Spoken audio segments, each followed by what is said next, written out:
প্রিয় মুসলিম এবং অমুসলিম ভাই ও বোনেরা, আসসালামু আলাইকুম ওয়ারাহমাতুল্লাহি ওবারাকাতুহু। আমাদের স্রষ্টা আল্লাহ তাআলার দয়া, শান্তি ও রহমত আপনাদের সবার উপরে বর্ষিত হোক। আমাদের অনুষ্ঠানে স্বাগতম। Ramzan a date with doctor Zakir. আমি আপনাদের হোস্ট ইউসুফ চেম্বার্স। আর আজকে আমরা দর্শকদের বিভিন্ন প্রশ্নের উত্তর দেব, যার টপিক জাকাত। আসসালামু আলাইকুম ডক্টর জাকির। ওয়ালাইকুম আসসালাম রহমতুল্লাহ বারাকাতুহু। আমরা এই টপিকের উপর দর্শকদের কাছ থেকে অনেক প্রশ্ন পেয়েছি। সম্ভবত এই টপিকের উপরই দর্শকরা সবচাইতে বেশি প্রশ্ন করেছেন। তাহলে আমি প্রশ্নগুলো হাতে নিয়ে আপনাকে জিজ্ঞাসা করা শুরু করি। ডক্টর জাকির, প্রথম প্রশ্ন করেছেন আমাদের একজন দর্শক। এখানে বেশ কয়েকটা প্রশ্ন আছে যেগুলোকে কিছুটা টেকনিক্যাল বলা যায় আর আমি নিশ্চিত আপনিও এগুলো সম্পর্কে জানেন। তবে কিছু লোক বলে যে সম্পদের উপর জাকাত দেয়া যদি নিসাব লেভেলের উপরে থাকে সেটা তাকে দিতে হবে নাকি জীবনে মাত্র একবার। যদি আপনি কোনো সম্পদ বা স্বর্ণের উপর জাকাত দেন তাহলে পরের বছর জাকাত দিতে হবে না। এটা নিয়ে কি বিশেষজ্ঞগণের মধ্যে মতভেদ আছে? আলহামদুলিল্লাহ ওয়াসসালাতু ওয়াসসালাম আলা রাসূলিল্লাহ ওয়া আলা আলিহি ওয়া সাহবিহি আজমাইন, আম্মা বাদ। আউযু বিল্লাহি মিনাশ শাইতানির রাজীম। বিসমিল্লাহির রহমানির রহিম। রব্বি ইশরাহ লি সাদরি ওয়া ইয়াসসির লি আমরি ওয়াহলুল উকদাতাম মিন লিসানি ইয়াফকাহু কাওলি। আপনার এই প্রশ্নটার উত্তরে বিশেষজ্ঞগণের কোনো মতভেদ নেই যে জাকাত প্রতি বছর দিতে হবে নাকি জীবনে একবার দিলেই সেটা চলবে। গত 1400 বছরে সেই সাহাবীগণদের সময় থেকে শুরু করে তারপর এখন পর্যন্ত কোনো বিশেষজ্ঞ বা কোনো আলেম বলেননি যে জাকাত জীবনে মাত্র একবার দিলেই আর কখনো দেওয়া লাগবে না। কোরআন পড়ে দেখবেন, হাদিস পড়ে দেখবেন, নবী সাল্লাল্লাহু সাল্লামের হাদিস কোনো হাদিসে পাবেন না, কোরআনের কোনো আয়াতও পাবেন না। আর কোনো বিশেষজ্ঞ কখনো বলেননি যে জাকাত মাত্র একবার দিতে হবে। অন্যান্য বিষয়গুলো তো মতভেদ আছে। এটা মাত্র কয়েক বছর আগের কথা। এই বিষয়টা নিয়ে আলোচনা করা হয়েছিল। আর সে সময় আমি ছিলাম চেন্নাইতে। এই প্রশ্নটাই আমাকে করা হয়েছিল। এই প্রশ্নটার উৎপত্তি চেন্নাইতে, সেটা দাক্ষিণাত্যে। সেখানে একজন স্থানীয় লোক এই প্রশ্নটা করেছিল। হাদিসে এরকম অসংখ্য উদাহরণ দেওয়া আছে যে জাকাত প্রতি বছর একবার দিতে হবে। এ ব্যাপারে কোনো রকম মতভেদ নেই। জানি না এই ইস্যুটা তারপরে কিভাবে আসে। যদি আপনি নবী সাল্লাল্লাহু আলাইহি সাল্লামের হাদিস পড়েন, এটার উল্লেখ আছে সুনান আবু দাউদ খণ্ড নম্বর 2 বুক অব জাকাত হাদিস নাম্বার 1568। আমাদের নবী মুহাম্মদ সাল্লাল্লাহু আলাইহি সাল্লাম বলেছেন, যদি তোমার 200 দিরহাম থাকে, এই সম্পদ যদি 1 বছর সঞ্চিত থাকে তাহলে 5 দিরহাম জাকাত দেবে। তার মানে 2.5%, 40 ভাগের 1 ভাগ। কারো যদি 20 দিনারের কম সঞ্চয় থাকে তাকে জাকাত দিতে হবে না। এখানে বলা হয়েছে আপনাকে জাকাত দিতে হবে যদি সেই সম্পদ পুরো 1 বছর আপনার কাছে থাকে। এখানে বলা হয়নি যে জীবনে একবার দিতে হবে। আমরা বুঝতেই পারছি 2 বছর সঞ্চিত থাকলে 2 বার দেবেন, 3 বছর থাকলে 3 বার দিতে হবে। সবাই বুঝতে পারছে। যদি কেউ বলে জীবনে একবার দিতে হবে তাহলে কোরআন এবং হাদিস থেকে সেটা স্পষ্টভাবে প্রমাণ করতে হবে। অনেকগুলো হাদিসে এই ব্যাপারটা পরিষ্কার করে বলেছে। এই হাদিসটা আছে সুনান আবু দাউদে খণ্ড নম্বর 2 বুক অব জাকাত হাদিস নম্বর 1577। আমাদের নবী মুহাম্মদ সাল্লাল্লাহু আলাইহি ওয়াসাল্লাম বলেছেন যে যদি কেউ 3টা জিনিস মেনে চলে তাহলে ধর্ম পালন হবে, শুধু আল্লাহর ইবাদত করবে। সে বলবে আল্লাহ সুবহানাহু ওয়া তাআলা ব্যতীত অন্য কোনো উপাস্য নেই। আর সে প্রতি বছর তার সঞ্চিত সম্পদের জাকাত দান করবে। তাহলে এখানে পরিষ্কারভাবে বলা হয়েছে প্রতি বছর একবার। তার মানে জাকাত প্রতি বছর দিতে হবে। তাই এ ব্যাপারে কোনো সন্দেহ থাকতে পারে না। এগুলো সব সহিহ হাদিস। এছাড়াও আরও কিছু রেফারেন্স দিয়ে এই দাবিটা ভুল প্রমাণ করা যায় যে জীবনে মাত্র একবার জাকাত দেবেন। এই হাদিসটা উল্লেখ করা হয়েছে সহিহ বুখারীতে খণ্ড নম্বর 2 বুক অব জাকাত হাদিস নাম্বার 1402। অনেকে যুক্তি দেখায় যে গবাদি পশুর উপর জাকাত দেয়া লাগবে না ইত্যাদি ইত্যাদি। সহিহ বুখারীর এই হাদিসটা খণ্ড 2 বুক অব জাকাত হাদিস নাম্বার 1402। নবী মুহাম্মদ সাল্লাল্লাহু আলাইহি ওয়াসাল্লাম বলেছেন যে পশু পাখি, গবাদি পশু, উট, তারা রোজ কিয়ামতের দিন আবার জীবিত হবে পৃথিবীতে তারা যতখানি সুস্থ সবল ছিল সে অবস্থাতেই তারা তখন তাদের মালিকের কাছে যাবে। তাদের মধ্যে যারা জাকাত দেয়নি তাদেরকে উটগুলো পা দিয়ে মারাবে। হাদিসটা আরও বলছে, ভেড়াগুলো পৃথিবীতে যেমন সুস্থ সবল ছিল সে অবস্থাতেই থাকবে, আর যদি মালিক জাকাত না দেয় তারা শিং দিয়ে গুঁতো দেবে আর তাদেরকে খুর দিয়ে মারাবে। তার মানে গবাদি পশুর উপরেও জাকাত দিতে হবে। এছাড়াও একটা হাদিসে হজরত আবু বকর রাদিয়াল্লাহু আনহু বলেছেন, এটা আছে সহিহ বুখারী খণ্ড নম্বর 2 বুক অব জাকাত 1399 এবং 1400 নম্বর হাদিস। সে সময় কিছু আরব তারা জাকাত দিতে চায় না, সেজন্য বিদ্রোহ করল। হজরত আবু বকর রাদিয়াল্লাহু আনহু বললেন তিনি এই লোকগুলোর বিরুদ্ধে যুদ্ধ ঘোষণা করবেন। হজরত ওমর রাদিয়াল্লাহু আনহু বললেন যে আল্লাহর রাসূল বলেছেন, যারা আল্লাহ সুবহানাহু ওয়া তাআলার ইবাদত করে অন্য কারো ইবাদত করে না, আর যারা বলে লা ইলাহা ইল্লাল্লাহ মুহাম্মাদুর রাসূলুল্লাহ, তাদের বিরুদ্ধে যুদ্ধ ঘোষণা করবে না। হজরত আবু বকর রাদিয়াল্লাহু আনহু বললেন, যদি কেউ আইন ভাঙে তার বিরুদ্ধে যুদ্ধ ঘোষণা করব। যদি কেউ আপত্তি করে সালাত এবং জাকাত নিয়ে, এ দুটোই ফরজ, তিনি তাদের বিরুদ্ধে যুদ্ধ ঘোষণা করবেন। আল্লাহর নামে বলছি, তিনি বললেন যে যদি কেউ নবী সাল্লাল্লাহু আলাইহি সাল্লামের সময় জাকাত দিয়ে থাকে আর এখন দিতে অস্বীকার করে অথবা সে জাকাত না দেয় যেটা নবীর সময় দিয়েছে, তার বিরুদ্ধে যুদ্ধ ঘোষণা করব। তার মানে হলো এই, যদিও তারা জাকাত দিয়েছে গত বছরে, এবছরও দিতে হবে। আর যদি জাকাত না দেয়, হযরত আবু বকর রাদিয়াল্লাহু আনহু তাদের বিরুদ্ধে যুদ্ধ ঘোষণা করবেন। আর হযরত ওমর রাদিয়াল্লাহু আনহু বললেন যে আল্লাহ সুবহানাহু ওয়া তাআলা আবু বকরের হৃদয়কে প্রসারিত করেছেন, তিনি যা বলেছেন তা ঠিক। তার মানে জাকাত দিতে হবে প্রতি বছর। আর এছাড়াও অনেক হাদিস বলছে জাকাত কিভাবে সংগ্রহ করতে হবে। একটা হাদিস, এটা আছে সহিহ বুখারীতে খণ্ড নম্বর 2 বুক অব জাকাত 1454 নম্বর হাদিস। হযরত আবু বকর রাদিয়াল্লাহু আনহু একজন লোককে নিয়োগ দিলেন জাকাত আদায়ের জন্য। সে লোকটা বলল যে আল্লাহর রাসূল বলেছেন যে জাকাত দেওয়ার নিয়মটা কি। সে লোকটা বলতে লাগলো, যদি কারো ঘরে 5টা উট থাকে তাহলে একটা ভেড়া জাকাত দিতে হবে। তারপর গবাদি পশুর সংখ্যা বাড়লে জাকাতের পরিমাণও বাড়তে থাকবে। আবার 40টা ভেড়া, যদি কারো থাকে 40টা ভেড়া তাহলে সে একটা ভেড়া জাকাত দেবে। 40টা ভেড়া থেকে 120টা পর্যন্ত জাকাত হলো একটা ভেড়া। যদি ভেড়ার সংখ্যা হয় 120 থেকে 200-র মধ্যে তাহলে 2টো ভেড়া জাকাত দিতে হবে। যদি 200 থেকে 300টা ভেড়া থাকে তাহলে 3টা ভেড়া দিতে হবে। এরপর প্রতি 100টা ভেড়ার জন্য একটা ভেড়া জাকাত দিতে হবে। এখন এই লোক যখন জাকাত আদায় করতে যেত, সে তখন গবাদি পশুর কাছে গিয়ে পশুগুলোর মাথা গুনে দেখত যে কতগুলো নতুন পশু হয়েছে, কতগুলো নতুন বাচ্চা দিয়েছে। এভাবে সব গবাদি পশু গুনে দেখত তারা। তার মানে সেই গবাদি পশুর উপরেও জাকাত দেওয়া হতো যেটা আগের বছর দেওয়া হয়েছে। এভাবে বলা হয়নি যে গত বছর ওটার উপর জাকাত দিয়েছ, এবার ওটা গুনবো না, শুধু যেগুলো নতুন সেগুলো গুনে দেখব, আর নতুন যেসব বাচ্চা হয়েছে সেগুলো। অথবা তারা 1 বছর বয়সের ভেড়া ছাগল বের করে গুনে দেখত না, সব গবাদি পশু গুনত। এতে প্রমাণিত হয় যে জাকাত প্রতি বছরই দিতে হবে। আর জাকাত দেবেন সেই সম্পদের উপর যেটা পুরো 1 বছর আপনার কাছে সঞ্চিত হিসেবে ছিল। সঞ্চয় নিসাব লেভেলের উপরে হলে জাকাত দেবেন প্রতি বছর। আর এই আইডিয়াটা যে জাকাত জীবনে মাত্র একবার দেবেন, এটা নতুন আইডিয়া, আগে কেউই কখনো শোনেনি। প্রশ্নটা কিছুদিন আগে মানুষের মাথায় এসেছে, গত 1400 বছর ছিল না। এই ব্যাপারটা নিয়ে কোনো রকম মতভেদ নেই। বিশেষজ্ঞগণ আর ফুকাহাগণ সবাই একটা ব্যাপারে একমত যে প্রতি বছর জাকাত দিতে হবে। তাহলে তো পরিষ্কার, আলহামদুলিল্লাহ। দ্বিতীয় প্রশ্ন, যে জাকাত পাচ্ছে তাকে কি জানানো আবশ্যক যে তাকে জাকাত দেয়া হচ্ছে?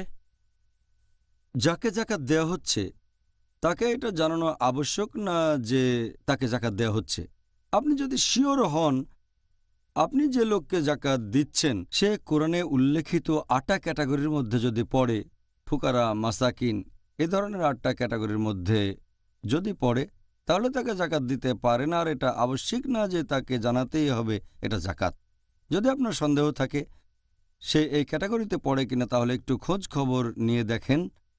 তবে স্বাভাবিক পরিস্থিতিতে তাকে জানানোটা আবশ্যিক না যে এটা জাকাতের টাকা। 3 নম্বর প্রশ্ন, জমির উপর জাকাত কিভাবে দিতে হবে? জমিটা বিক্রি করার পরে সেই টাকা দিয়ে বেশ কয়েক বছরের জাকাত দেয়ার অনুমতি কি আছে? যদি বিক্রি করার উদ্দেশ্যে কোনো জমি কেনেন ব্যবসা করার জন্য, তাহলে সেই জমির 2.5% হারে আপনি জাকাত দিয়ে দেবেন সেই জমির মূল্যের উপর প্রতি বছর। 1 বছর জমিটা আপনার মালিকানায় থাকলে সেই জমির চলতি মূল্যের উপর দেবেন 2.5% জাকাত। এখন আপনি যে সময়ে আপনার জাকাতের হিসেব করবেন, এখানে জমির ক্রয়মূল্য দিয়ে হিসেব করবেন না। জমির দাম বাড়তে পারে আবার কমতেও পারে, সেজন্য আপনার জমির বর্তমান মূল্য যেটা, আর যদি এই জমি 1 বছর আপনার মালিকানায় থাকে তাহলে বর্তমান মূল্যের উপর 2.5% হারে জাকাত দেবেন। একটা জমি ধরুন অনেক বছর আপনার মালিকানায় আছে, এখানে জাকাত দেবেন প্রতি বছর আপনার অন্যান্য সম্পদ থেকে। তবে অন্যান্য সম্পদ যদি না থাকে, শুধু এই জমিটাই আছে, আর যদি জাকাত দিতে না পারেন প্রতি বছর দেওয়াটাই ভালো। তবে যদি না পারেন, কোনো সম্পত্তি না থাকে, তাহলে একেবারে শেষ উপায় হিসেবে অবশ্য সেটা না করলেই ভালো। যদি আপনার কাছে টাকা না থাকে তাহলে বিক্রি না হওয়া পর্যন্ত জাকাতের টাকা বকেয়া রাখতে পারেন। আর যখন বিক্রি করবেন, যদি 5 বছর আপনার মালিকানায় থাকে আর জাকাত দেননি, তাহলে বিক্রি হলেই তখন জাকাত দিয়ে দেবেন, সেটা 5 গুণ 2.5%।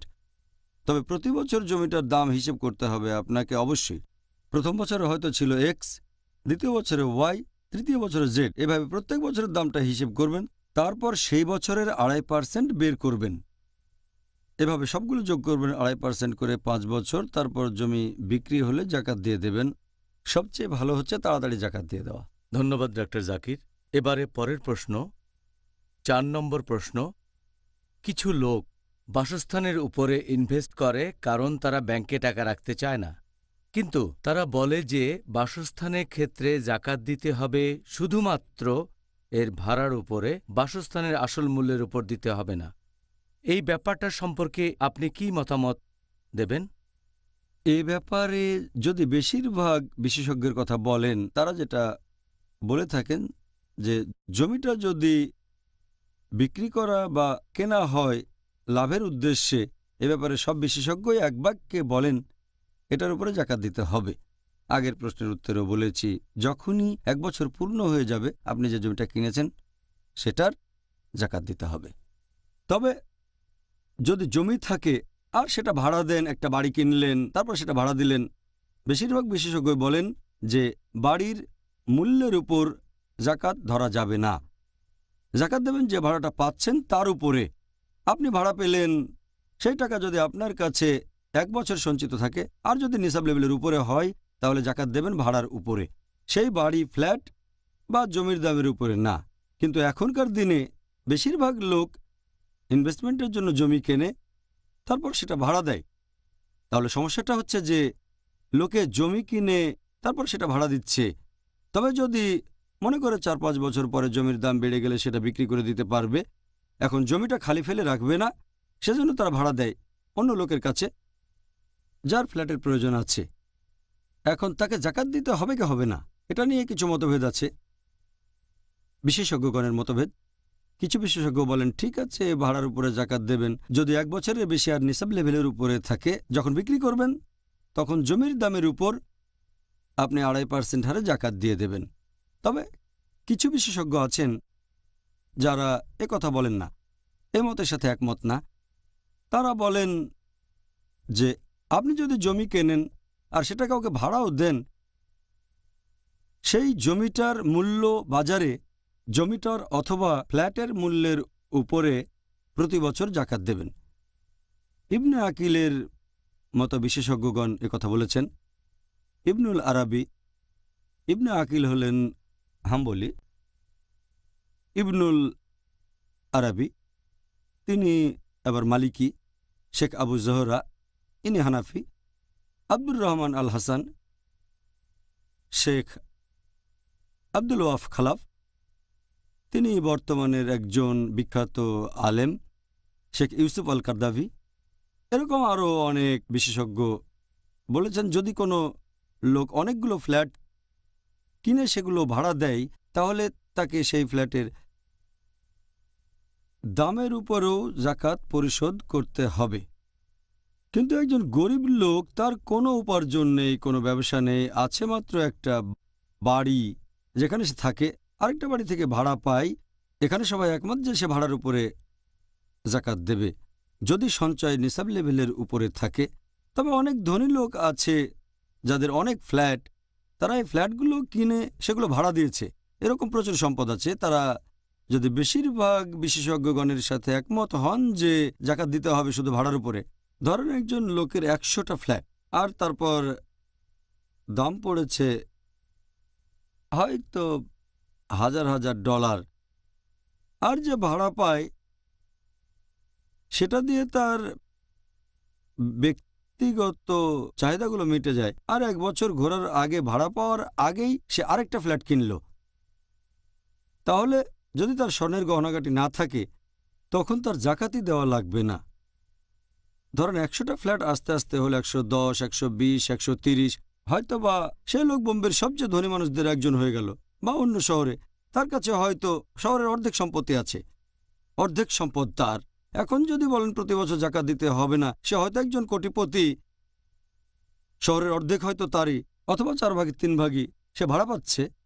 যখন ভাড়ার টাকা পাচ্ছে, 1 বছর পূর্ণ হওয়ার আগেই সে টাকা দিয়ে তার চাহিদা মেটালো জমি কিনে। এখানে সে জমির উপর জাকাত দিচ্ছে না, ভাড়ার উপর দিচ্ছে। তাহলে সেই লোক দিন দিন আরও বেশি ধনী হয়ে যাচ্ছে, জমির দামের উপরে 1 টাকাও দেবে না জাকাত।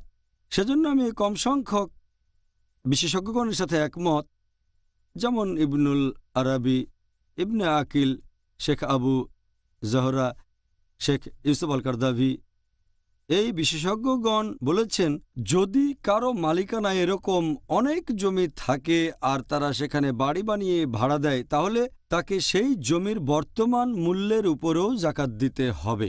বাজারে সেই জমিটার অথবা সেই বাড়িটার বর্তমানে যে দাম, তার 2.5% প্রতি হিজরি সালে জাকাত হিসেবে দিয়ে দিতে হবে। আমি এই বিশেষজ্ঞগণের সাথে একমত। আর যদি নাও হয়, যদি জাকাত হিসেবে টাকা বেশি দিয়ে ফেলেন, আল্লাহ আপনাকে প্রশ্ন করবেন না, অবশ্যই সেজন্য আপনি পুরস্কার পাবেন। যদি সাদকা দেন, সেজন্য সব পাবেন। তাই যখনই মনে সন্দেহ আসবে, দূর করার চেষ্টা করবেন, সেই দিকে যাওয়ার চেষ্টা করবেন যেখানে সব বেশি পাওয়া যায়।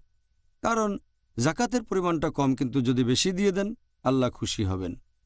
লজিক্যাল বলে মনে হচ্ছে। প্রশ্ন 5, অনেক ধনী মুসলিম আছে যারা বিশাল বাড়ি তৈরি করে, যেটা তাদের প্রয়োজনের চাইতে অনেক বেশি। সেই বাসার উপর জাকাত দিতে হবে না যেখানে সেই লোক বসবাস করে। বাড়িটা যদি ছোটখাটো হতো তাহলে টাকাটা বেঁচে যেত, তাকে কোনো জাকাত দেয়া লাগতো না। আর যেহেতু তারা বিশাল বাড়ি বানান, সেই জন্য তারা জাকাত দেয়া থেকে অব্যাহতি পায়। আপনি কি বলবেন? এখানেও এ ব্যাপারেও বিশেষজ্ঞগণের মতভেদ আছে। সাধারণ নিয়মটা হচ্ছে, মৌলিক চাহিদাটা কি? সেটা হচ্ছে একটা বাসস্থান।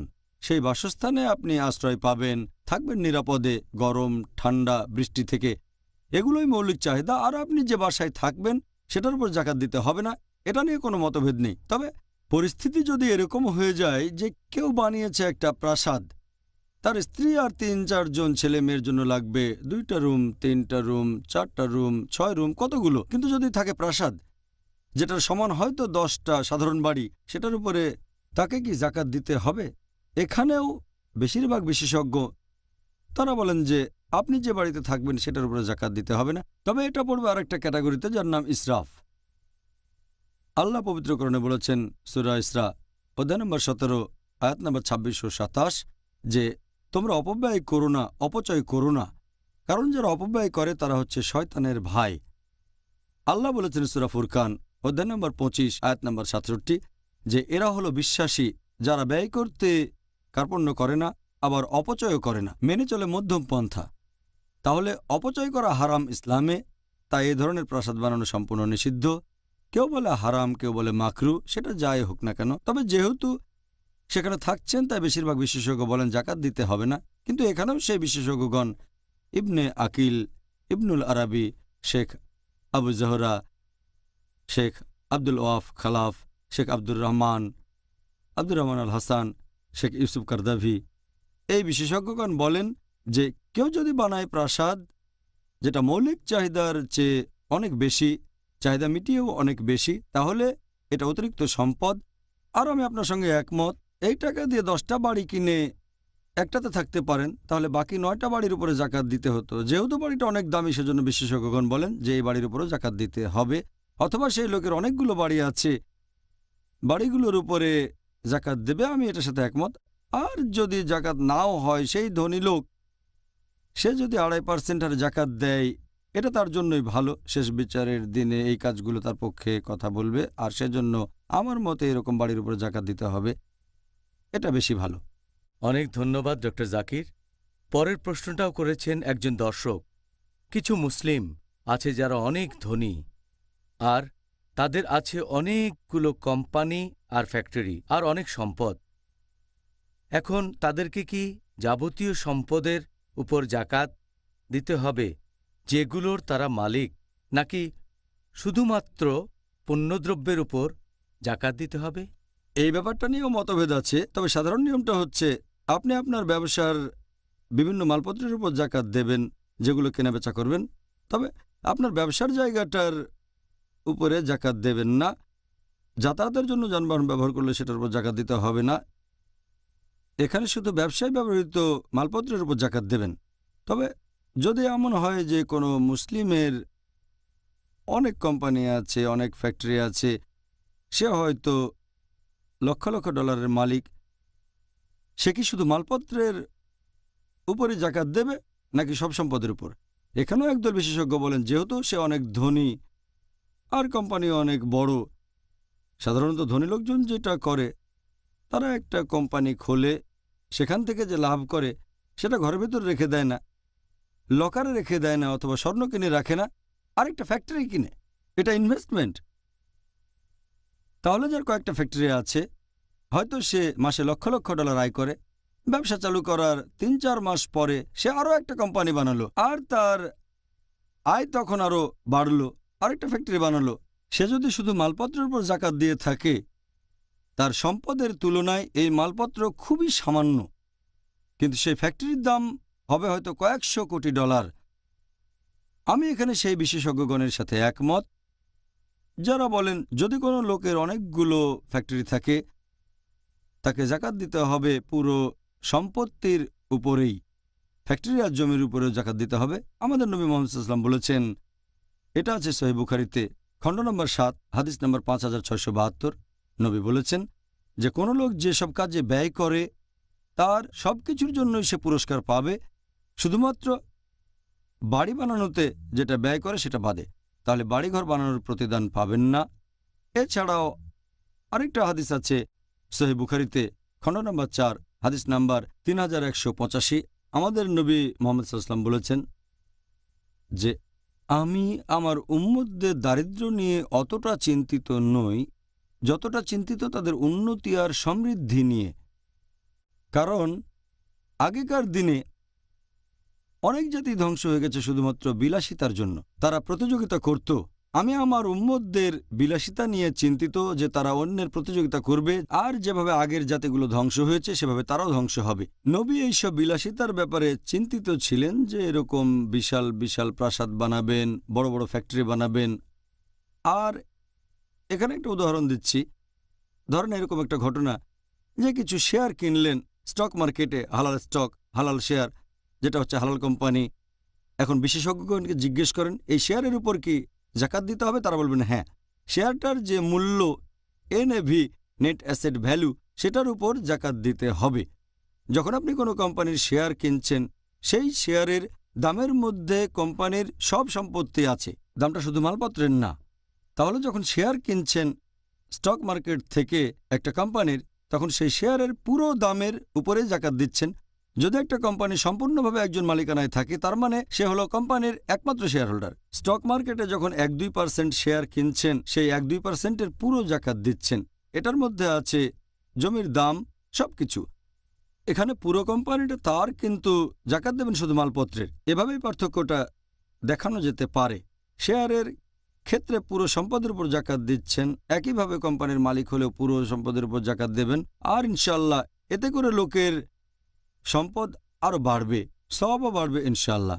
সবচেয়ে ভালো যে আল্লাহ বলেছেন সূরা তাওবা অধ্যায় 9 আয়াত 34 ও 35 যে তোমরা স্বর্ণরৌপ্য পুঞ্জীভূত করো না। অনেক লোকই আছে যারা স্বর্ণ আর রৌপ্য জমিয়ে রাখে আর তা থেকে আল্লাহ তাআলার পথে ব্যয় করে না, সেটার জাকাত দেয় না। তাদের ভয়ঙ্কর শাস্তির সংবাদ দাও। দোজখের আগুনে তাদের সেই সম্পদ উত্তপ্ত করা হবে, তারপর সেটা দিয়ে ছাপ দেওয়া হবে তাদের কপালে, শরীরের সামনে আর পেছনে। সেদিন তাদের বলা হবে তোমাদের পুঞ্জীভূত সম্পদের স্বাদ গ্রহণ করো। তাই আমি সেই বিশেষজ্ঞগণের সাথে একমত যারা বলেন যে কোনো প্রাসাদ থাকলে তার উপর জাকাত দিতে হবে, অনেক বাড়ি থাকলেও জাকাত দিতে হবে। যদি জমি কোথাও ভাড়া দেন তার উপরও জাকাত দিতে হবে। ফ্যাক্টরির উপর জাকাত দেবেন। তার ব্যাপারটা দেখেন, সেই লোক যদি আসলে অনেক ধনী হয়, অনেক টাকার মালিক, তার সব সম্পত্তিরই জাকাত দিতে হবে। আর আমি জানি মৌলিক চাহিদার উপর কোনো জাকাত দিতে হবে না, তবে এটা নিরাপদ আখিরাতের জন্য। এভাবে ফ্যাক্টরি এবং জমির উপরে জাকাত দিলে আখিরাতের জন্য ভালো, সে দোজখের আগুন থেকে দূরে থাকতে পারবে। আপনাকে অনেক ধন্যবাদ ডক্টর জাকির।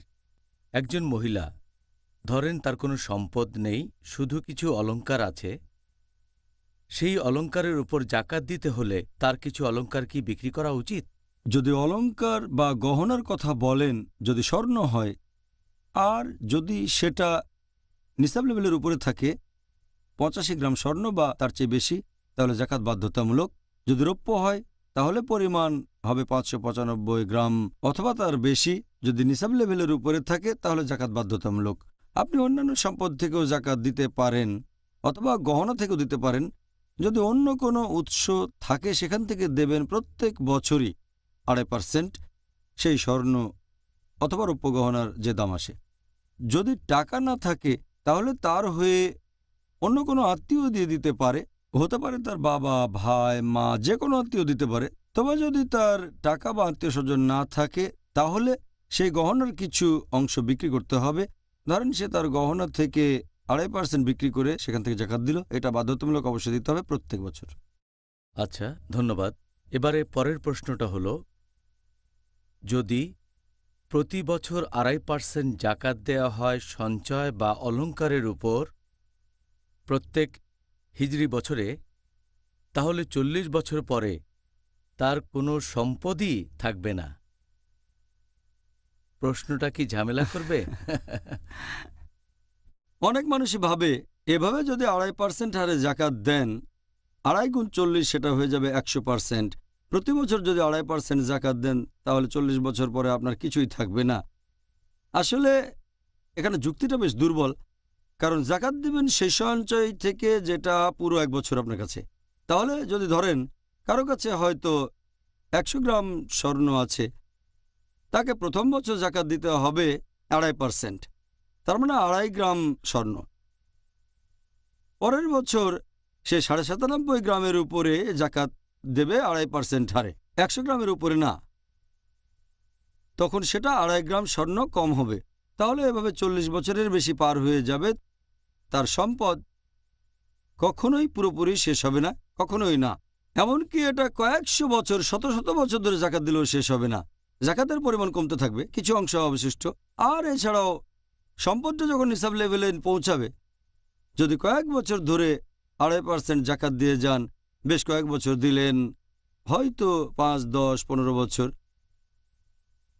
কয়েক বছর পরে 5-10 বছর পরে সম্পদের পরিমাণ নিসাব লেভেলে আসবে। যখনই সেটা 85 গ্রাম স্বর্ণের নিচে নেমে যাবে, এই পর্যায়ে নেমে আসতে হয়তো 10 বছর লাগবে অথবা আর একটু বেশি। যখনই নিসাব লেভেলের নিচে নেমে যাবে আর জাকাত দেওয়া লাগবে না। অথবা কারো যদি থাকে 1000 গ্রাম স্বর্ণ, সে জাকাত দিতে থাকবে, তবে নিসাব লেভেলের নিচে নেমে গেলে জাকাত দিতে হবে না। তাই সম্পদ কখনোই শেষ হবে না। নিসাব লেভেলের নিচে জাকাত দিলেও সেটা কখনোই শেষ হবে না। তবে নিসাব লেভেলের নিচে গেলে ইসলামিক শরিয়া অনুযায়ী আপনাকে জাকাত দিতে হবে না। আর এই কারণে আলহামদুলিল্লাহ জাকাতের পরিমাণ প্রতি বছরই আস্তে আস্তে কমে যায়। জাজাকাল্লাহ খায়ের, অনেক ধন্যবাদ। পরের প্রশ্ন, হীরা বা দামি পাথরের ক্ষেত্রে কি জাকাত দিতে হবে? আপনি যদি হীরা আর অন্যান্য দামি পাথরের কথা বলেন, মুক্তা, নীলা, গোমেদ, এ ব্যাপারে বিশেষজ্ঞগণ সবাই একমত যে এইসব পাথরের উপর জাকাত দিতে হবে না, হীরার উপরেও না। তবে যদি সেটা ব্যবসা হয় দামি পাথর কেনাবেচা করছেন তাহলে প্রতি বছর সেটার উপরে জাকাত দিতে হবে, কেনাবেচা করে যে লাভ করছেন তার উপরে। কিন্তু যদি ব্যবহার করা হয় গহনা হিসেবে, তখন সেটার উপরে আপনার কোনো জাকাত দিতে হবে না। তবে যদি গহনা মিক্সার করা থাকে, স্বর্ণ আর হীরা একসাথে, তাহলে স্বর্ণ যদি নিসাব লেভেলের উপরে থাকে জাকাত দিতে হবে তখন আপনাকে। তবে অন্যান্য পাথরের উপরে আপনাকে জাকাত দিতে হবে না। আর এখন অনেক মানুষই ইনভেস্ট করার জন্য হীরা কিনে তারা জমা রাখে, যে দাম বেড়ে গেলেই বিক্রি করবে। এটা কেনার পেছনে নিয়ত হচ্ছে তারা ইনভেস্ট করবে। এ ব্যাপারে কিছু বিশেষজ্ঞ তারা বলেন যে যদি ইনভেস্ট করার নিয়ত থাকে আপনার, আর সেজন্য কিনে থাকেন, লাভ করার জন্য কেনেন, তাহলে সেই হীরার উপরে জাকাত দেবেন। তবে যদি সেটা ব্যক্তিগত কাজে বা গহনা বানাতে ব্যবহার করেন, সেই হীরা বা দামি পাথরের উপর জাকাত দিতে হবে না। জাজাকাল্লাহ খায়ের। আপনাকে অনেক ধন্যবাদ ডক্টর জাকির। এবারে আমাদের পরের প্রশ্ন, এটাও করেছেন একজন দর্শক। বাণিজ্যিক পণ্যের ক্ষেত্রে কিভাবে জাকাত দিতে হবে?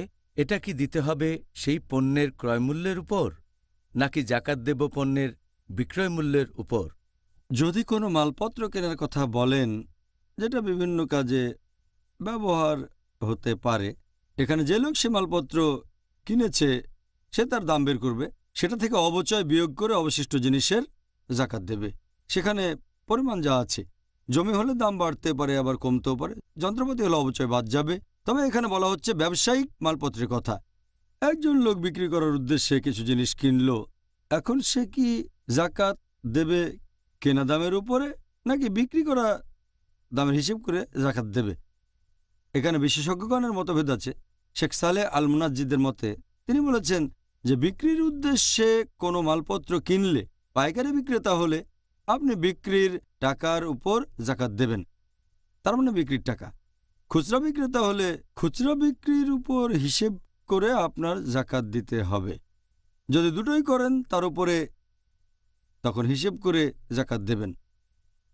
তবে কিছু বিশেষজ্ঞ বলেন যে খুচরা ব্যবসায়ী লাভের মার্জিন সাধারণত একটু বেশি থাকে। যদি বিভিন্ন বই কেনাবেচা করে থাকেন, তখন সেখান থেকে আপনি হয়তো লাভ করতে পারেন 40%, 50%, এমনকি 60%ও করতে পারেন। তাহলে কারো যদি একটা বড় বইয়ের দোকান থেকে থাকে বা চেন বুক স্টোর, আর তার কাছে হয়তো $1,00,000 মূল্যের বই আছে, বিক্রি করলে সে পাবে $2,00,000। তার জন্য এই $2,00,000 উপর জাকাত দেয়া বেশি হয়ে যাবে। সেজন্য আমি সেই বিশেষজ্ঞগণের সাথে একমত যারা বলেন যে যেটা খরচ হয়েছে কেনার পরে সেটা আপনার কাছেই আছে, এখনও কোনো লাভ করেননি, তাহলে বইগুলোর জন্য আপনার যে খরচ হয়েছে, আপনি যে টাকায় বইগুলো কিনেছেন সেখানে হয়তো ডিসকাউন্টও পেয়েছেন। 50% ডিসকাউন্ট হলে যে দামে কিনেছেন তার উপর জাকাত দেবেন। তারপর বিক্রি করলে তখন আপনি লাভ করতে পারবেন। অনেক সময় বই বিক্রি হবে না, তখন কম দামে বিক্রি করবেন, হয়তো 40% ডিসকাউন্টে বিক্রি করবেন। মাঝে মধ্যে হয়তো লসে বিক্রি করে দিচ্ছেন, কিনেছেন 50% ডিসকাউন্টে, বিক্রি করলেন 60%-এ। আবার অনেক সময় কিছু বই দোকানে পড়েই থাকে, হয়তো 7 বা 8 বছর ধরে দোকানেই পড়ে আছে, আপনি এই বইটার উপরে 8 বছর জাকাত দিচ্ছেন, তারপর বইটা ডিসকাউন্টে বিক্রি করলেন। তাই আমি সেই বিশেষজ্ঞের সাথে একমত যারা বলেন যে জাকাত দেবেন তার উপরে যে টাকাটা আপনি খরচ করেছেন। তখন যদি খরচটা বেশি হয়ে যায়, যেমন ধরেন $100 দিয়ে কিছু জিনিস কিনলেন বা 100 টাকায় 50% ডিসকাউন্ট পেলেন, তাহলে আপনার খরচ হচ্ছে $50 বা 50 টাকা। ধরেন জিনিসটার এমআরপি সর্বোচ্চ খুচরা মূল্য সেটা বেড়ে 110 টাকা হয়ে গেল বা $110, তখন 50% ডিসকাউন্টে আসবে 55 টাকা। তাহলে সেটা দাম বেড়ে গেল। তবে এখনও বিক্রি করেননি, এখনও জানেন না দামটা পুরো ধরবেন নাকি ডিসকাউন্টে দেবেন নাকি এরকম কিছু। সেজন্য আমি এই ব্যাপারে বলি যা খরচ হয়েছে, যে ডিসকাউন্ট পাচ্ছেন বর্তমান দামের সাথে তুলনা করে, তারপর আপনি হিসেব করে বের করবেন যে এই মালপত্রের আপনার কত খরচ হয়েছে। 1 বছর গচ্ছিত অবস্থায় থাকলে সেটার উপর হিসেব করে জাকাত দেবেন। বাহ, সুন্দর, ধন্যবাদ। পরের প্রশ্ন, কোম্পানি কোনো যানবাহন বা গাড়ি ভাড়া করলে সেই ভাড়ার টাকার উপরে কি জাকাত দিতে হবে? যদি যানবাহন ভাড়া নেয়ার ব্যাপারে বলতে হয়, বাড়ি ভাড়া নেয়ার ক্ষেত্রেও একই নিয়ম প্রযোজ্য, একই রকম। তাই বেশিরভাগ বিশেষজ্ঞ বলেন যে যদি যানবাহন ভাড়া নেওয়া হয় যাকাত দেয়া লাগবে না সেই যানবাহনের উপর। ধরেন সেটা চালায় একজন ট্যাক্সি ড্রাইভার, আর সে খুব গরিব লোক, মাত্র একটাই ট্যাক্সি, হয়তো সে মাসে মাত্র কয়েক হাজার ডলার আয় করে অথবা কয়েক হাজার টাকা। আর এখানে যদি তাকে সেই গাড়িটার দামের উপর জাকাত দিতে হয় ট্যাক্সির উপর, সেটা অবিচার হয়ে যাবে। সেজন্য আমার মতে গাড়ির উপর জাকাত দিতে হবে না। অন্যদিকে যদি এমন কেউ থাকে যার অনেকগুলো গাড়ি আছে, হয়তো কয়েক হাজার গাড়ি আছে, বিভিন্ন কোম্পানি আছে যাদের অনেকগুলো বড় বড় গাড়ি আছে, তাদের জন্য এই গাড়ি এক ধরনের সম্পদ।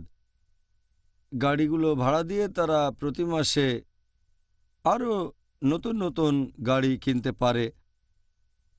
তাই আমার মতে যদি তার অনেকগুলো গাড়ি থাকে আর সেগুলো যদি ভাড়া দেয়, তাহলে সেটার ক্রয়মূল্য অবচয় বাদ দিয়ে গাড়িটা যে দামে কেনা হয়েছে সেটা ধরবেন না, সেটা থেকে অবচয় বাদ দেবেন, প্রতি বছরের অবচয় হিসেব করবেন, তারপর যে দামটা আসবে তার উপরে জাকাত দিতে হবে। সেটাই সবচেয়ে ভালো। আমি এই বিশেষজ্ঞগণের সাথে একমত। শেখ কারদাভি, ইবনে আকিল, ইবনুল আরাবি, শেখ আবু জোহরা, আব্দুর রহমান আল হাসান, ইনাদের সাথে আমি একমত। পরের প্রশ্ন আরেকজন দর্শক, এমন কিছু মুসলিম আছে যারা অনেক বছর ধরে জাকাত দেয় না। এখন তারা যদি অনুশোচনা করতে চায় তাহলে তাদেরকে কি আগের বছরগুলোর জাকাত দিতে হবে? যদি দিতে হয় তাহলে সেই জাকাতটা কিভাবে হিসাব করবে? কারণ তাদের কাছে কোনো রেকর্ডপত্র নেই যে কত বছর ধরে কি পরিমাণ জাকাত তাদের দেয়া হয়নি। এ প্রসঙ্গে আমি আগেও বলেছি যে রমজান হচ্ছে অনুশোচনার মাস। এই অনুশোচনার কয়েকটা শর্ত আছে। যদি কোনো অন্যায় করেন, গুনাহ করেন, সেটা তখনই বন্ধ করবেন, ভবিষ্যতে আর করবেন না। আর যদি শুধরাতে পারেন, আপনি এখন জানেন জাকাত না দেয়াটা খারাপ, মানছেন জাকাত না দেয়া খারাপ, বন্ধ করেন। তার মানে জাকাত দেওয়া বন্ধ করবেন না, জাকাত দিয়ে যান। আর খেয়াল রাখবেন ভবিষ্যতে যেন কখনো জাকাত মিস না করেন। প্রতি বছর জাকাত দেবেন, আগের ভুলগুলো শুধরাতে পারেন। তার মানে আগের জাকাতগুলো দেবেন, কারণ জাকাত হচ্ছে গরিব মানুষের হক। 8 ক্যাটাগরির মানুষকে তাদের প্রাপ্য জিনিস থেকে আপনি বঞ্চিত করেছেন, সেটা আসলে তাদের পাওনা। তাহলে যদি আগের জাকাত না দেন আর বুঝতে পারেন যে জাকাত দিতে হবে, সেখানে আনুমানিক হিসেব করবেন যে আগের বছরগুলোতে জাকাত কেমন আসতে পারে। 5 বছর জাকাত না দিলে আনুমানিক একটা হিসেব, যদি সঠিকভাবে হিসেব করতে পারেন আমার এই সম্পত্তি ছিল, তাহলে তার উপর জাকাত দেন। যদি সেটা করতে না পারেন তাহলে আন্দাজ করতে পারেন, আনুমানিক একটা হিসেব বের করবেন, সেটা 5 বছর, 10 বছর বা 15 বছরের। প্রতি বছর আপনার উদ্বৃত্ত সম্পদ বা সঞ্চয়ের 2.5% হিসেব বের করে যত তাড়াতাড়ি সম্ভব দিয়ে দেবেন। যত তাড়াতাড়ি দেবেন ততই ভালো, তাহলে আসলে অনুতপ্ত হয়েছেন। ইনশাআল্লাহ আল্লাহ আপনার সম্পদ বাড়িয়ে দেবেন। জাযাকাল্লাহ খায়ের। ডক্টর জাকির, পরের প্রশ্ন, আমাদের একজন দর্শক জানতে চাচ্ছেন সেই লোকের জাকাত কি কবুল করা হবে যদি সে জাকাত দিয়ে ফেলে এমন কোনো একজন অযোগ্য লোককে ভুল করে? যদি কেউ কোনো অযোগ্য লোককে জাকাত দিয়ে ফেলে ভুল করে, আল্লাহ তাআলা তাকে ক্ষমা করবেন। আল্লাহ পবিত্র কোরআনে বলেছেন যে আল্লাহ তার বান্দাদের পাকড়াও করবেন না যদি তারা ভুল করে বা ভুলে যায়। ভুল করলে ইনশাআল্লাহ আল্লাহ ক্ষমা করবেন। আর একটা হাদিস, এটা আছে সহিহ বুখারীতে, খণ্ড নম্বর 2, বুক অব জাকাত, হাদিস নাম্বার 1421। একবার এক লোক কিছু দান খয়রাত করল, আর সে নিজের অজান্তেই দান করে বসল একজন চোরকে। পরের দিন মানুষজন বলাবলি করতে লাগলো যে লোকটা দান করেছে একটা চোরকে। লোকটা বলল, সমস্ত প্রশংসা আল্লাহর, আমি আবার দান করব। সে বাইরে গিয়ে না জেনে দান করলো এক ব্যভিচারিণীকে। পরের দিন মানুষজন আবার বলাবলি করতে লাগলো, ও এবারে দান করেছে একজন ব্যভিচারিণীকে। লোকটা বলল, সমস্ত প্রশংসা আল্লাহর, আমি আবার দান করব। পরের দিন সেই লোক জাকাত দিতে গিয়ে ভুল করে দিল একজন ধনী লোককে। আবার মানুষজন বলতে লাগলো, ও এবারে দান করেছে ধনী লোককে, ও সমস্ত প্রশংসা আল্লাহর। সে তখন আল্লাহর কাছে দোয়া করতে লাগলো যে সে ভুল করেছে। তখন আরেকজন লোক তার কাছে এসে বলল যে ইনশাল্লাহ এই দান কবুল করা হবে। তুমি হয়তো জানো না, দান করেছো হয়তো কোনো চোরকে ব্যভিচারিণীকে আর ধনী লোককে। তুমি নিজেও জানো না এই দানের কারণে এই চোর হয়তো আর চুরি করবে না, সে সরল পথে চলে আসবে। তুমি নিজেও জানো না যে ব্যভিচারিণীকে দান করেছ সে হয়তো আর ব্যভিচার করবে না, অবাধ যৌনাচার ছেড়ে দেবে, সরল পথে চলে আসবে। তুমি নিজেও জানো না যে ধনী লোককে তুমি দান করেছ হয়তো সেই লোকের মন নরম হয়ে যাবে আর সে আল্লাহ সুবহানাহু ওয়া তাআলার পথে ব্যয় করা শুরু করবে। এই হাদিস বলছে তার নিয়ত ছিল ভালো। তাহলে কেউ যদি ভুল করে এমন কাউকে জাকাত দেয় যে আসলে যোগ্য নয়, যদি সে সত্য জানতে যথাসাধ্য চেষ্টা করে তারপরও ভুল হয়ে যায়, ইনশাআল্লাহ আল্লাহ সেটা কবুল করবেন। তবে যদি সন্দেহ থাকে খোঁজখবর নেওয়া উচিত, কিন্তু ভুল হয়ে গেলে ইনশাআল্লাহ আল্লাহ তাকে দায়ী করবেন না, তার জাকাত কবুল করা হবে। অনেক ধন্যবাদ ডক্টর জাকির। এবারে আমাদের এই অনুষ্ঠানের শেষ প্রশ্ন ডক্টর, যার টপিক জাকাত, যে এই দুইটার মধ্যে পার্থক্যটা কি, সদকা এবং জাকাত? সংজ্ঞা অনুযায়ী জাকাত মানে বিশুদ্ধ করা, বৃদ্ধি করা, এর মানে মহত্ব এবং আশীর্বাদ। আর সাদকার মূল আরবি শব্দ হচ্ছে সিদ, যার মানে আন্তরিকতা, অর্থাৎ আল্লাহ সুবহানাহু ওয়া তাআলার প্রতি বিশ্বাসে আন্তরিকতা। এখন ইসলামিক শরিয়া অনুযায়ী জাকাত এটা হচ্ছে একটা বাধ্যতামূলক বার্ষিক দান। যেসব মুসলিমের সঞ্চয়ের পরিমাণ বা উদ্বৃত্ত সম্পদ নিসাব লেভেলের উপরে আছে, সেটা যদি তার কাছে 1 বছর থাকে তাহলে সেটার উপর প্রতি বছর 2.5% জাকাত দিতে হবে। আর সাদকার ব্যাপারে যদি বলেন, এটা একটা ঐচ্ছিক দান। জাকাত দেওয়াটা আল্লাহর ইবাদত, আল্লাহ তাআলার আদেশ মেনে চলা। সাদকা দেওয়াটা আল্লাহর ইবাদত, আল্লাহর আদেশ মেনে চলা, তবে এটা ঐচ্ছিক। জাকাত আর সাদকার মধ্যে প্রধান পার্থক্য হচ্ছে জাকাতের ক্ষেত্রে কিছু শর্ত পূরণ করতে হবে। 1 নাম্বার, এটা হতে পারে বিশেষ কিছু জিনিসের উপর, যেমন হতে পারে স্বর্ণ, রৌপ্য, স্বর্ণ বা রৌপ্যের অলংকার, পণ্যদ্রব্য, হতে পারে ব্যবসার কাজ, কৃষিদ্রব্য, গবাদি পশু, এরকম বিভিন্ন জিনিস। সদকার ক্ষেত্রে আপনার কোনো সম্পদ থাকতে হবে না, আপনি সদকা দিতে চাইলে দিয়ে দিতে পারেন। আর 2 নাম্বার, জাকাতের ক্ষেত্রে এই সঞ্চয় বা উদ্বৃত্ত সম্পদ আপনার কাছে গচ্ছিত থাকবে পুরো 1 বছর, তারপর দেবেন জাকাত। সদকার ক্ষেত্রে আপনার কাছে কোনো নির্দিষ্ট পরিমাণ সম্পদ নির্দিষ্ট সময়ের জন্য থাকতে হবে না, আপনি চাইলে যে কোনো সময় সদকা দিয়ে দিতে পারেন। 3 নম্বর পয়েন্ট, জাকাতের ক্ষেত্রে একটা নিসাব লেভেল থাকতে হবে। যখন নিসাব লেভেলে পৌঁছাবে, যেমন ধরেন আপনার কাছে স্বর্ণ আছে 85 গ্রাম, তখন দিতে হবে জাকাত, অথবা রৌপ্য 595 গ্রাম, এর কম হলে জাকাত লাগবে না। সদকার ক্ষেত্রে সম্পদ যাই হোক কম বা বেশি, আপনি চাইলে সদকা দিতে পারেন। এছাড়া আরেকটা পার্থক্য, জাকাত দেওয়া যাবে শুধু সেই 8 ক্যাটাগরির মানুষকে যাদের কথা পবিত্র কোরআনে বলা হয়েছে। সূরা তাওবা অধ্যায় 9 আয়াত নম্বর 60, গরিব, অভাবগ্রস্ত, এই সম্পর্কে আগে আলোচনা করেছি। সদকা যে কাউকে এটা দেয়া যায়, জাকাতের ক্যাটাগরির লোকজনকে দেয়া যায়, ক্যাটাগরির বাইরের লোকজনকেও দেয়া যায়। সদকা দেওয়ার ক্ষেত্রে কোনো রকম বাধ্যবাধকতা নেই।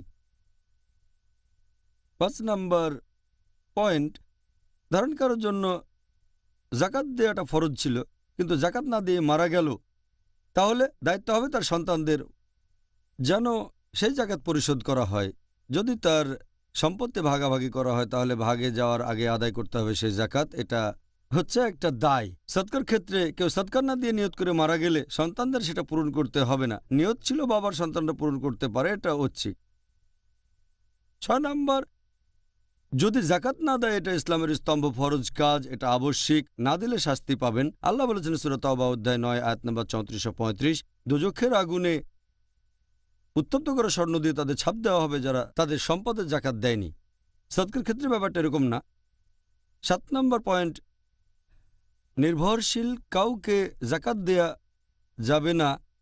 বাবা সন্তানকে জাকাত দেবে না, সন্তান বাবাকে জাকাত দেবে না।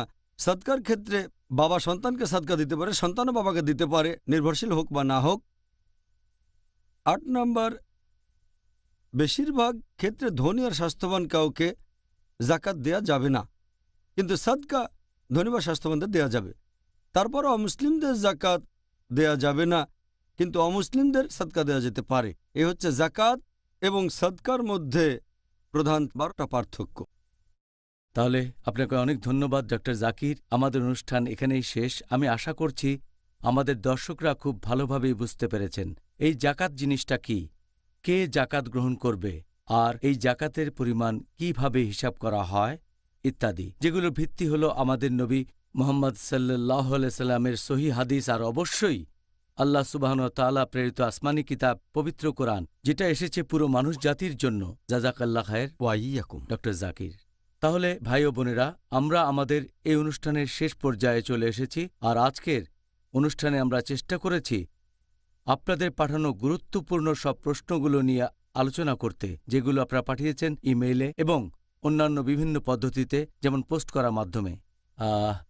আমরা আশা করছি আর দোয়া করছি আল্লাহ তাআলার কাছে যে আপনারা যেন এই অনুষ্ঠান দেখে দারুণভাবে উপকৃত হন। নিশ্চয়ই আপনারা উত্তরগুলো বেশ উপভোগ করেছেন। আজকে আমাদের এই অনুষ্ঠানে রমজান আর ডেট উইথ ডক্টর জাকির, এখানে আমি ছিলাম আপনাদের হোস্ট ইউসুফ চেম্বার্স। আর আগামীকাল আমাদের আলোচনা করার যে টপিকটা, যেটা আসলে খুবই গুরুত্বপূর্ণ টপিক, আর সেটা হলো লাইলাতুল কদর। আপনাদের সাথে আবারও দেখা হবে আগামীকাল একই সময়ে। আসসালামু আলাইকুম ওয়া রাহমাতুল্লাহি ওয়া বারাকাতুহু।